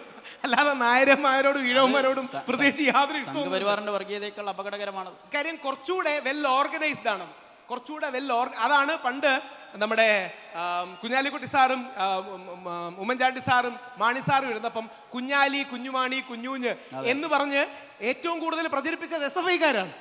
അതായത് ക്രിസ്ത്യാനിയും മുസ്ലിമും ക്രിസ്ത്യാനിയുമാണ് കേരളത്തെ ഭരിക്കുന്നത്. കുഞ്ഞുമാണി, കുഞ്ഞാലി, കുഞ്ഞൂഞ്ഞ് എന്ന് പറയുന്നത് CPM-കാരാണ്. അതിനും ഒരു പ്രശ്നമുണ്ട്. CPM-കാരെയും ഈ പറഞ്ഞ് ഈ മതസൗഹാർദ്ദത്തിലേക്ക് കൊണ്ടുവരികയാണ് വഴി. അതായത് ഈ മതേതരത്വം എന്ന വാക്കിൽ ഈ ഇന്ത്യയുടെ ബാഹുല്യം ഒതുങ്ങി നിൽക്കില്ല. അതുകൊണ്ട് നമ്മൾ എന്നോട് ചോദിക്കാറുണ്ട്, നിങ്ങൾ മതേതരവാദിയാണോ? ഞാനപ്പം പച്ചയ്ക്ക് പറയാറുണ്ട്, അല്ല, ഞാൻ മതസൗഹാർദ്ദവാദിയാണ്, ഞാൻ ബഹുസ്വരവാദിയാണ്, ഞാൻ ഗാന്ധിയനാണ്. ഈ നെഹ്റുവിയൻ സെക്കുലറിസ്റ്റിൽ പിടിച്ചാൽ നിൽക്കൂല ഈ സാധനം. അപ്പം അതുകൊണ്ട് മതസൗഹാർദ്ദവാദിയാണ് എന്ന് പറഞ്ഞ് CPM-കാരെ RSS-കാരെ നന്നാക്കുന്ന പണി നിങ്ങൾക്കാണ്. നമ്മൾ സമയം തീർന്നുകൊണ്ടിരിക്കുകയാണ്. ഒരു ചോദ്യം, അതായത് എല്ലാവരും ചോദിക്കാൻ ഉദ്ദേശിക്കുന്ന ഒരു ചോദ്യമായിരിക്കും. അതായത് ഈ അടുത്ത കാലത്ത് താങ്കൾ കേസൊക്കെ നേരിട്ടത്, ഇപ്പോൾ ഹണി റോസ് താങ്കൾക്കെതിരെ കേസ് കൊടുത്തു. അതായത് ഒരു സ്ത്രീ വിരോധിയാണ് രാഹുൽ ഈശ്വർ എന്നുള്ളൊരു ഇമേജ് സൃഷ്ടിക്കപ്പെട്ടിട്ടുണ്ട്. അതിന് പുരുഷ കമ്മീഷൻ വേണം, സ്ത്രീകൾക്ക് വേണ്ടി മാത്രമാണ് ഇവിടെ നിയമങ്ങളുള്ളത്. ഇപ്പം ഞാനിപ്പോൾ ഈ അടുത്താണ് ഒരു സിനിമ കണ്ടത്, അതായത് ആസിഫ് അലി ആഭ്യന്തര കുറ്റമാണ്. അതായത് പുരുഷ കമ്മീഷന് വേണ്ടി വാദിക്കുന്ന ഒരു സിനിമ കൂടിയാണത്. അപ്പോൾ ഈ പുരുഷ കമ്മീഷൻ, അതല്ലെങ്കിൽ പുരുഷന്മാർക്ക് വേണ്ടി ഇത്രയും വാദിക്കാൻ മാത്രം എന്തെങ്കിലും അനുഭവങ്ങൾ ജീവിതത്തിൽ ഉണ്ടായിട്ടുണ്ടോ? 2-3 കാര്യങ്ങളുണ്ട്. ഞാൻ താത്വികമായിട്ടൊന്നും ചെയ്യുന്നതല്ല. ഞാൻ 2018 ശബരിമല പ്രക്ഷോഭത്തിന്റെ കാലത്ത് ഫേസ്ബുക്കിൽ പേര് പോലും വെക്കാതെ സ്ത്രീയോ പുരുഷനോ ഒരു സ്ത്രീയുടെ പേരിൽ രാഹുൽ ഈശ്വർ 17 വർഷങ്ങൾക്ക് മുമ്പ് എന്നെ മോശം സിനിമ കാണാൻ പ്രേരിപ്പിച്ചു എന്നൊരു പോസ്റ്റ് ഇട്ടു. വലിയ വ്യാപകമായ രീതിയിൽ വാർത്തയായി. എനിക്ക് അന്ന് അതിൻ്റെ ഗുട്ടൻസ് മനസ്സിലായില്ല. ഇന്ന് എനിക്കറിയാം. ഞാൻ ഇന്നാണ് LLB എടുക്കുന്നത്, അല്ലെങ്കിൽ കഴിഞ്ഞ 2 വർഷം മുമ്പാണ്. കാര്യം അങ്ങനെ ഒരു വകുപ്പുണ്ട്. സ്ത്രീയെ മോശം കാര്യം കാണാൻ പ്രേരിപ്പിച്ചാൽ കേസെടുക്കാം. ഈ കേസ് അട്രാക്ട് ചെയ്യാൻ വേണ്ടി ഏതോ ഒരാൾ അവിടെ നിന്ന് എഴുതി ഉണ്ടാക്കിയതാണ്. ഞാൻ ഇത്രയൊക്കെ ധൈര്യം പറയുന്ന ഞാൻ ഒരു ദിവസം ഒരു ചെറുതായിട്ട് ഉള്ളിലേക്ക് ഒതുങ്ങി. എന്നെ അന്ന് പ്രക്ഷോഭം നടന്നുകൊണ്ടിരിക്കുകയാണ്. എന്നെ ആൾക്കാർ വിളിച്ചപ്പോൾ ഞാൻ പറഞ്ഞു, ഇന്ന് എനിക്ക് തലവേദനയാണ്, വരുന്നില്ല. വൈകിട്ട് ചർച്ചയ്ക്കൊക്കെ വിളിച്ചപ്പോൾ പറഞ്ഞു, ഇന്ന് വരുന്നില്ല. കാര്യം എനിക്കൊരു നാണക്കേടും മടിയും ബാക്കിയുള്ളവർ എന്ത് വിചാരിക്കുമെന്ന ചമ്മലും ഉണ്ടായി. പക്ഷേ എന്നെ ഏറ്റവും സപ്പോർട്ട് ചെയ്തത് എൻ്റെ മുത്തശ്ശി ദേവികി അന്തർജനമാണ്. അമ്മ മല്ലികാ നമ്പൂതിരിയാണ്, ഭാര്യ ദീപയാണ്. കാര്യം ഞങ്ങളുടെയൊക്കെ വീട്ടിൽ എല്ലാ സമയവും 7-8 പേരുണ്ട്. ഒരു കൂട്ടുകുടുംബ സെറ്റപ്പിൽ താമസിക്കുന്ന ഏതെങ്കിലും ഒരു പെൺകുട്ടിയെ എൻ്റെ വീട്ടിലേക്ക് വിളിച്ചുകൊണ്ട് വന്നു 18 വർഷം മുമ്പ് ഈ രീതിയിൽ മോശം ചിത്രം കാണിക്കാൻ പ്രേരിപ്പിക്കുന്നത് പച്ചക്കള്ളമാണ്. പക്ഷേ അങ്ങനെ കള്ളം പറയുന്നവരുടെ ഉദ്ദേശം എന്താ അറിയാമോ? നാളെ ഞാൻ TV-യിലിരുന്ന് അയ്യപ്പൻ നൈഷ്ഠിക ബ്രഹ്മചാരിയാണെന്ന് പറയുമ്പോൾ മറുഭാഗത്തുള്ളവന് പറയാൻ കഴിയണം, നീ കൂടുതലൊന്നും പറയണ്ട, നീ മറ്റേ പെണ്ണിനെ മോശം സിനിമ കാണിക്കാൻ പ്രേരിപ്പിച്ചവനല്ലേടാ എന്ന് പറയാൻ വേണ്ടി വളഞ്ഞ വഴിയിൽ ചെയ്തെടുക്കുന്നതാണ്. ഇത് എത്ര പേർക്കെതിരെ ചെയ്തു? എനിക്കൊന്ന് സമയം തീർന്നുകൊണ്ട് അതും കൂടെ പറഞ്ഞു നോക്കി നിർത്താം. ഉമ്മൻചാണ്ടി സാറിനെതിരെ സരിത പറഞ്ഞത് കള്ളമാണെന്ന് എല്ലാവർക്കും അറിയായിരുന്നില്ലേ? നമ്മുടെ നാട്ടിൽ എത്ര പേര് അതിനെ പ്രതിരോധിച്ചു? ഉമ്മൻചാണ്ടി എന്ന് പറയുന്ന കേരളം കണ്ട ഏറ്റവും വലിയ മുഖ്യമന്ത്രിക്ക് നീതി കൊടുക്കാൻ കഴിഞ്ഞില്ലെങ്കിൽ നമ്മുടെ നിവിൻ്റെ ഭാഗ്യം കൊണ്ട് നിവിനെതിരെ ഒരു വ്യാജ റേപ്പ് ആരോപണം വന്നു. നിവിൻ്റെ ഭാഗ്യത്തിന് നിവിൻ കൊച്ചിയിലുണ്ടായിരുന്നു. ഈ പെൺകുട്ടി പറഞ്ഞു ദുബായിൽ വെച്ച് എന്നെ റേപ്പ് ചെയ്തു. അതായത് നമ്മുടെ പുതിയ തരം നമ്മുടെ പൃഥ്വിരാജ്, ദുൽഖർ, ഫഹദ് ഫാസിലൊക്കെ ആ ലെവലിൽ നിൽക്കുന്ന നിവിൻ പോളിക്ക്, ഉമ്മൻചാണ്ടി സാറിന്, എൽദോസ് കുന്നപ്പള്ളിക്ക്, എന്തിന് ഈ അടുത്തിടയ്ക്ക് ശ്രീ രാഹുൽ മാങ്കൂട്ടത്തിൽ നിന്ന് വരെ, രാഹുൽ മാങ്കൂട്ടത്തിൻ്റെ കേസ് ഒരു രാഷ്ട്രീയമില്ല, ഞാൻ പറഞ്ഞോട്ടെ, എന്ത് കള്ളത്തിന് വരുന്നു. ഇതിനേക്കാൾ വലിയൊരു പച്ച കള്ളം അടുത്തിടയ്ക്ക് കേട്ടിട്ടുണ്ടോ? രാഹുൽ മാങ്കൂട്ടത്തിനെതിരെ 10 പരാതിയുണ്ട്. നിങ്ങൾ പലരും കേട്ട് കാണും. 18 മുതൽ 60 വയസ്സ് വരെയുള്ള സ്ത്രീകളെ. എന്താ സംഭവം എന്ന് പറഞ്ഞാൽ FIR-ൽ പെൺകുട്ടിയുടെ പ്രായമില്ലാത്തതുകൊണ്ട് 18 മുതൽ 60 എഴുതുന്നതാണ്. പക്ഷേ രാഹുൽ മാങ്കൂട്ടത്തിനെ തെള്ളി പറയാനാണ് നമ്മുടെ എല്ലാ പാർട്ടിയിലെയും ചില ആൾക്കാർക്ക് താല്പര്യം. കാര്യം അങ്ങനെ പറഞ്ഞാൽ മീഡിയയുടെ കയ്യടി കിട്ടും. കണ്ടോ, നീ ഭയങ്കര ഫെമിനിസ്റ്റാണ്, നീ ഭയങ്കര സ്ത്രീപക്ഷവാദിയാണ് എന്ന് കിട്ടും. ഇതിൽ സത്യം എന്താണെന്നുള്ളതാണ് പ്രധാനം. നമ്മുടെ നാട്ടിലെ ഒരുപാട് പേരെ, ഉമ്മൻചാണ്ടി സാറിനെ, കുഞ്ഞാലിക്കുട്ടി സാറിനെ, അല്ലെങ്കിൽ പഴയ കേരള കോൺഗ്രസിന്റെ സ്ഥാപനത്തിന്റെ കാലഘട്ടത്തിലടക്കം ഇല്ലാത്ത എന്നിട്ട് നമ്മുടെ ഷാഫി പറമ്പിലിന്റെ ഈ അടുത്തിടയ്ക്ക് ഷാഫി പെൺകുട്ടികളെ ബാംഗ്ലൂരിലേക്ക് പോകാൻ വിളിക്കുമെന്ന് CPM ഡിസ്ട്രിക്ട് സെക്രട്ടറി, പുള്ളിക്ക് അങ്ങ് അറിയാം. ഇത് ആരും ചോദിക്കുന്നില്ല. അതായത് പഴയ ശങ്കരാടി, നമ്മുടെ ഈ സിനിമ ഞങ്ങൾ സംസാരിച്ചുകൊണ്ട് വരികയായിരുന്നു, ശങ്കരാടി സന്ദേശത്തിൽ പറയുന്ന പോലെ മറുഭാഗത്ത് കുറച്ച് കഴിവും മിടുക്കുമുള്ള കുറെ പിള്ളേർ വന്നിട്ടുണ്ട്, അവരെ എല്ലാം നമുക്ക് പെണ്ണ് കേസിൽ പെടുത്തി ഇല്ലാതാക്കാം എന്ന് ചിന്തിക്കുന്ന ചില ആൾക്കാരുണ്ട്. ഇനി അവരുടെ ഭാഗത്ത് CPM ഭാഗത്ത് ആർക്കെങ്കിലും വന്നാലും നമ്മൾ സപ്പോർട്ട് ചെയ്യണം. ഞാൻ മുകേഷേട്ടനെ അദ്ദേഹം വിളിച്ചിട്ട് വീട്ടിൽ പോയി കണ്ടതാ. ശ്രീ മുകേഷിനെതിരെ വ്യാജ പരാതി തന്നെ. നമ്മളിത് അങ്ങോട്ടും ഇങ്ങോട്ടും ഉപയോഗിക്കരുത്. കാരണം നിങ്ങൾ ഓർക്കുക, നമ്മുടെ അച്ഛൻ, നമ്മുടെ സഹോദരൻ, നമ്മുടെ മകൻ ജയിലിൽ നിന്ന് ഒരു വ്യാജ പരാതി അകലത്തിൽ മാത്രമാണ്.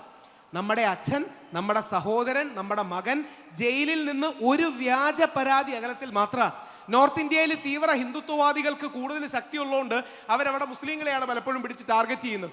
കേരളത്തിൽ ഈ തീവ്ര ഫെമിനിസ്റ്റുകൾക്ക് അപ്പർ ഹാൻഡ് ഉള്ളതുകൊണ്ട് പുരുഷന്മാരെയാണ് ടാർഗറ്റ് ചെയ്യുന്നത്. അങ്ങനെയാണ് സിദ്ദിഖ് കാപ്പൻ 1.5 വർഷം ജയിലിൽ കിടക്കുന്നത്. ഒരു കാര്യമില്ല, റിപ്പോർട്ട് ചെയ്യാൻ പോയി, നീ റിപ്പോർട്ട് ചെയ്യുന്നത് തെറ്റായിരിക്കുമെന്ന് മുൻകൂട്ടി കണ്ട് UP പോലീസ് അറസ്റ്റ് ചെയ്ത് 1.5 വർഷം ജയിലിലിടുന്നത്. അല്ലെങ്കിൽ ഇവിടെ പല ആൾക്കാരും അങ്ങനെ കിടക്കേണ്ടി വരുന്നത് മറ്റുള്ളവന്റെ പുറത്ത് കുതിര കയറി രാഷ്ട്രീയ മൂലധനം നിർമ്മിക്കാനുള്ള ചില ആൾക്കാരുടെ ആഗ്രഹമാണ്. ഒന്നുകൂടെ പറയാം, മറ്റുള്ളവന്റെ പുറത്തു കുതിര കയറി രാഷ്ട്രീയ മൂലധനം നിർമ്മിക്കാനുള്ള ആൾക്കാരുടെ താല്പര്യമാണ്. ഓക്കെ, നമുക്ക് അവസാനിപ്പിക്കാം. സമയം അവസാനിച്ച് നമുക്ക് അനുവദിക്കപ്പെട്ട സമയം തീർന്നിട്ടുണ്ട്. ഒരു അവസാനത്തെ ഒരു ചോദ്യം, അതായത് കേരളത്തിൽ ഇപ്പോൾ മുസ്ലിം ഡിബേറ്റർമാരെക്കാൾ കൂടുതൽ ജിഹാദി വിളി കേട്ടുകൊണ്ടിരിക്കുന്ന ഒരാളാണ് ഇരിക്കുന്നത്. അപ്പോൾ പേടിയുണ്ടോ എന്നാണ് ചോദ്യം. എന്നെ 2-3 ആൾക്കാർ ജിഹാദി എന്ന് വിളിച്ചു. ഞാൻ പറഞ്ഞു, കഴിഞ്ഞ നൂറ്റാണ്ടിലെ ഏറ്റവും വലിയ ജിഹാദി. ഇത് പറയുന്നത് രാഹുൽ ഈശ്വർ അല്ല, MJ അക്ബർ എന്ന് പറയുന്ന അത്യാവശ്യം ഇന്ത്യയിലെ ഏറ്റവും പ്രസിദ്ധനായൊരു പത്രപ്രവർത്തകനുണ്ട്. MJ അക്ബറിന്റെ മഹത്വം കാരണം BJP-കാരനല്ലാഞ്ഞിട്ട് പോലും നരേന്ദ്രമോദിജി MJ അക്ബറിനെ മന്ത്രിയാക്കിയ മറ്റുണ്ടായി. അദ്ദേഹത്തിനും ഈ വ്യാജ മീറ്റൂവിലാണ് സ്ഥാനം നഷ്ടപ്പെടുന്നത്. ഇന്ത്യയുടെ നിലപാട് പാകിസ്ഥാന്റെ പ്രശ്നത്തിന് ശേഷം ലോകത്ത് വിശദീകരിക്കാൻ ശശി തരൂറിനെ MJ അക്ബറിനെയൊക്കെയാണ് വിടുന്നത്. ചോദ്യം ചോദിച്ചത് നന്നായി, പറഞ്ഞ് അവസാനിപ്പിക്കാൻ പറ്റിയ കമന്റ് അതാണ്. MJ അക്ബർ പറയുന്നത് ലോക ചരിത്രത്തിലെ ആദ്യ അമുസ്ലിം ജിഹാദി ഇന്ത്യയുടെ രാഷ്ട്രപിതാവായ മഹാത്മാഗാന്ധിയാണെന്നാണ്. അതായത് ബ്രിട്ടീഷ് സാമ്രാജ്യത്തിനെതിരെ ധർമ്മത്തിന്റെ, നീതിയുടെ, ന്യായത്തിന്റെ പേരിൽ ഗാന്ധിജിയാണ് ബ്രിട്ടീഷ് സാമ്രാജ്യത്തിനെതിരെയുള്ള ജിഹാദ് നയിച്ചത്. ആ അർത്ഥത്തിൽ ജിഹാദ് എന്ന് പറയുന്നത്, ക്രൂസൈഡ് എന്ന് പറയുന്നത്, ധർമ്മയുദ്ധം എന്ന് പറയുന്നത് സത്യത്തിനും നീതിക്കും വേണ്ടിയുള്ള പോരാട്ടമാണ്. അങ്ങനെ കേൾക്കാൻ എനിക്ക് സന്തോഷമേ ഉള്ളൂ. ആ ധർമ്മയുദ്ധവും ജിഹാദും ഞാൻ കണ്ടിന്യൂ ചെയ്യും എന്ന് ഉറപ്പിച്ചുകൊണ്ട് ഞാൻ അവസാനിപ്പിക്കും. സദസ്സിന് ഒരു ചോദ്യം ചോദിക്കാനുള്ള അനുവാദം സംഘാടകർ തന്നിട്ടുണ്ട്. ആരാണ് ആ ഒരു ചോദ്യക്കാരൻ? യെസ്, സമയം കുറവുകൊണ്ടാണ്. സാറിന്റെ പേരും കൂടെ.